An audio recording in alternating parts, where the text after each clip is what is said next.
Bom dia, boa tarde ou boa noite, sejam bem-vindos a mais um vídeo do canal. Eu sou Cleiton Moore e hoje eu vou dar continuidade à história da criação das divindades da mitologia japonesa, né? Nesse caso, eu acho que já é a terceira parte, essa é quando essas partes já foi falada. Algumas coisas dessa história que eu vou contar agora já foram citadas em outro vídeo do canal, quando a gente fala sobre a figura feminina nas mitologias, nos povos antigos, na realidade. Depois dá uma olhada, vamos assistir. Então, vamos começar.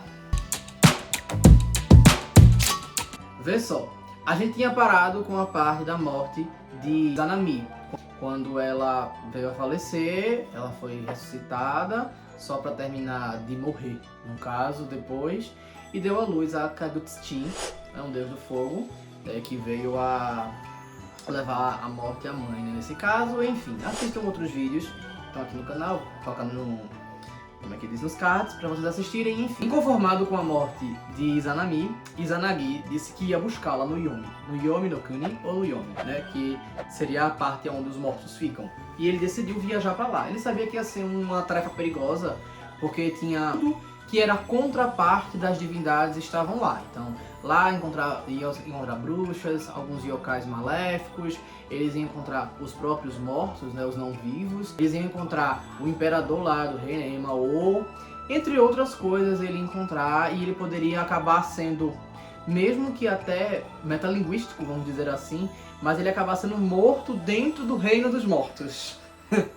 Então, mesmo ele sendo uma divindade, né, então era perigoso como um todo para ele fazer essa viagem, mas ele não queria saber, ele queria resgatar a esposa dele, ele queria resgatar quem ele tanto amava.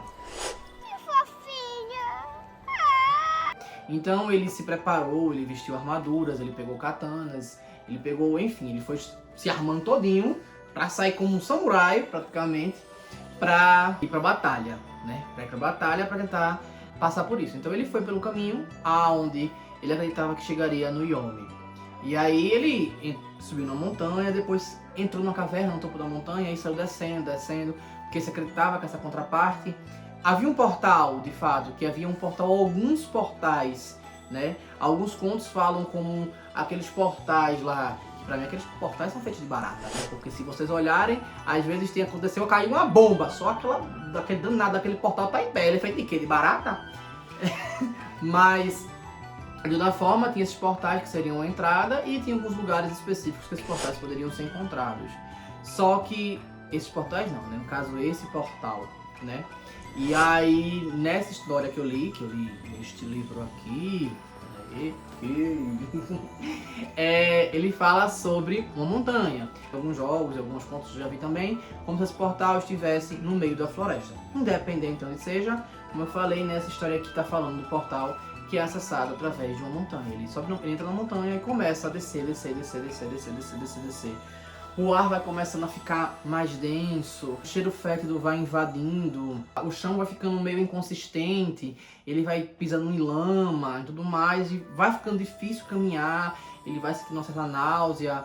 Nesse conto, no livro que é trazido, fala que ele até chega a desmaiar, mas depois ele se recobra todo sujo de lama, e ele se organiza para poder entrar no mundo dos mortos. E aí ele consegue alcançar esse portal, entrar, ultrapassá-lo, né, e invadir o terreno dos mortos. E aí ele vai atrás da grande mansão dos mortos, que é onde todos os mortos ficam, tem aí os yokais, como eu falei, as bruxas, enfim. Várias criaturas habitam ali. E lá tem Emao, que é o imperador, que simplesmente tá ali, ó. Tu, sofrimento, tu, não, tu fosse bom, vai tá livre. E vai julgando os espíritos, né, que vão chegando. E destinando o que cada um vai fazer, para onde cada um vai. Uma coisa boa, para coisa ruim, e assim ele vai julgando, diz que é uma entidade que está sempre ocupada. E aí ele vai tentando adentrar, ele passa por um pátio, esse pátio tem uma árvore grande, frondosa e tal, que fala, às vezes falam que é pêssego, falam que é cerejeira. Eu gosto de pensar que é mais cerejeira porque tá no Japão, né? Fosse pêssego mais pra China, né? Mas enfim, de toda forma, ele passa, tem uma árvore, tem uma vibe bem espiritual, e ele tenta passar sem que ninguém perceba, né? Uma coisa mais assim. É um lugar muito escuro e ele poderia iluminar, sendo que se ele for iluminar, usar o poder solar dele, ele vai acabar fazendo com que, vamos dizer que, chamando a atenção demais, mais do que ele gostaria, E aí, por causa disso, ele evita e tenta se camuflar naquele ambiente para que não percebam a presença de uma divindade viva ali, né? E aí ele vai andando e fica procurando. Essa mansão ali daquela tem inúmeros cômodos, então ele gasta muito tempo até tentar encontrar a esposa. Até que depois de muito andar, já meio sem força, já meio cansado, mas sempre pensando, eu vou encontrá-la, vou resgatá-la e vou levá-la de volta. Tem que fazer o possível para fazer isso. Ele vai lutando, ele vai atrás, mas ele não tá conseguindo encontrar. Ele consegue ver a sala de Emao, né? Ver lá que tá jogando e tudo mais, mas ele não consegue encontrar. Até que depois de procurar muito, ele enfim encontra. Quando ele encontra, ela está amamentando várias criaturas, que nesse caso são os Kamis do Trovão, que ela está alimentando eles, né? Que são espíritos que são associados diretamente à destruição, então eles são trovão. Por isso que no outro vídeo eu falei que mesmo depois da morte ela continua dando origem a coisas. Ela continua dando origem a coisas, nesse caso aí agora são divindades que vão destruir e não mais construir. E aí ela tá alimentando e ele fica meio assim, surpreso. E ele vê que ela tá cercada com as amas. Essas amas são as bruxas Shkome. E Shkome. Pronto. Aí ele tenta falar só com ela, no cantinho, na miúda, ali, ó, pá, e não chamar muita atenção. Aí ele espera que elas saiam, que as bruxas saiam, pra ele poder ter uma conversa com ela. E quando ele consegue esse momento, ele vai conversar com ela. Ela diz que ele não deveria estar lá, ela diz que ele não deveria ir pra ali, que agora aquele lugar era a casa dela, ele não aceita isso. Ela diz que não quer que ele veja ela de forma alguma, da forma que ela está, do estado que ela está. Lembrando que está tudo muito escuro, né? E aí acaba com que ele não esteja vendo direito ela ainda. Mas está preocupado com ela, diz, não, vamos embora e tal. E ela diz que não, só que ele pede para que ela conceda para ele pelo menos uma noite juntos. E aí ela diz que tudo bem, que ela passa uma noite com ele. Só que o que acontece?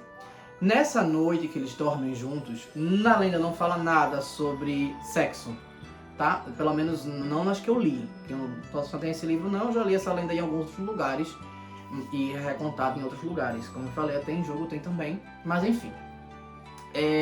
Eles dormem juntos. E aí quando eles dormem juntos, ele, na sua ansiedade, ele ilumina um pouco para vê-la, para ver melhor, para ver a última vez a sua esposa, a sua amada. E aí, quando ele faz isso, ele percebe que partes do corpo dela já estão entrando em decomposição. E ela não mais parece uma criatura viva mesmo. Ela tem partes do corpo como se fossem mordidas, a parte dos seios estão mordidas porque as divindades que ele estava amamentando morderam os seios dela e tudo mais. E aí, isso deixou ela deformada, além das características naturais ali do reino dos mortos, porque ela realmente agora era uma criatura morta ou pertencia a esse reino. Isso deixa ela possessa, porque ela acaba acordando por causa da luminosidade, e aí ela fica irritadíssima e começa a gritar com ele, e isso chama muita atenção. E aí as bruxas vão atacá-lo, e ele foge. Ele simplesmente sai fugindo. Ele corre e ele faz de tudo para evitar, porque não adianta muito. Algumas bruxas conseguem pegar nele, segurar, agarrar nele, e ele vira, dando uma espadada assim, né, pra poder soltar elas soltam. Outras criaturas tentam, mas são muitas criaturas e ele não ia conseguir lutar contra todas. Por isso ele passa por cima, às vezes ele pula por cima delas, às vezes ele desvia o caminho e ele fica nessa eterna luta fugindo, porque ia ser muito cansativo. Provavelmente ele perderia pela quantidade, né, pelo número. E aí ele foge até que ele enfim se vê no pátio.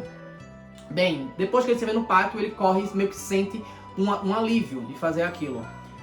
Em alguns contos falam que ele soltou algum fruto que protegeu eles. E aí bate naquela parte do que eu falei do pátio, que tinha um pessegueiro ou uma cerejeira, né? Como eu já vi em alguns contos, né, no caso desse aqui, em alguns contos eu já vi que falava sobre ele soltar algum fruto, que ele solta pra lá. Aí às vezes falam de uva, não faz nem sentido.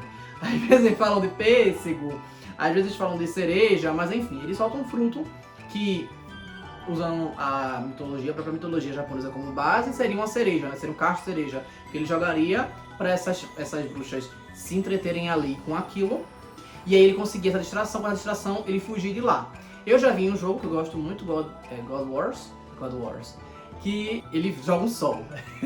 Mas eu também já li uma lenda que ele falava que ele jogava um poder e meio que destruía ali o caminho e tal, pra ele poder passar. Independente, ele consegue passar, gerando uma distração ali naquele pátio e indo embora. Com essa revolta, Emo-Oh manda colocar uma pedra gigante na entrada do Yomi, para que ninguém mais entre, para não causar mais esse furdúncio, essa agonia que acontece ali. E aí, a partir daquele momento, o mundo dos mortos e o mundo dos vivos foi absolutamente separado. Até que alguém invente de quebrar a pedra e entrar. Você tá doido, garoto? Cadê a responsabilidade? Mas, até então, foi isso que foi separado e foi isso que foi prometido. Izanagi não fica satisfeito com isso e volta muito cansado e completamente sujo. E aí ele vai tomar banho. Quando ele vai tomar banho, a partir da sujeira dele, a partir das coisas que ele vai tirando, das roupas que ele vai tirando, da lama e tudo mais, vão nascendo yokais. E aí dizem que essa é a origem dos yokais terrenos, que é nessa parte. E aí vão nascendo yokais, yokais, vão saindo dali dele enquanto ele tá se banhando no rio e tudo mais. Até que ele dá origem a 3 divindades. Uma sai da axila direita, uma da axila... Não, uma da axila, uma de cada olho. Só que eu tô na dúvida. Mas, porque eu já li no Instituto Criadores da Axila, e outro no olho. Enfim, tem... Enfim, eu vou colocar a observação aqui de que parte cada um é. Mas saem de espaços dele, vamos dizer assim. E aí são as 3 divindades que a gente conhece como Amaterasu, Susanoo e Tsukuyomi. Amaterasu herdou os céus e o sol, é a própria representação do sol. Tsukuyomi, que para alguns contos é homem, em outros contos é uma mulher, herdou a lua, enquanto Susanoo ficou com as tormentas. Assim, é quase que assim, eles vão habitar o céu e você vai habitar o Burusu daqui da Terra, né? Do que antes era chamado de Wakoko, que era o país da paz, né? O lugar da paz, que hoje já nem mais é. Mas enfim. E aí eu conto a história deles e o desfecho deles e a agonia de Susanoo, entre outras coisas, em outro vídeo. Esse vídeo já tá longo. Então é isso, eu espero que tenham gostado. Então curtam, comentem, compartilhem, se inscrevam no canal. E se não sabe o que comentar, bota tudo por amor. Eita, É como isso, escolhe valeu. o peço.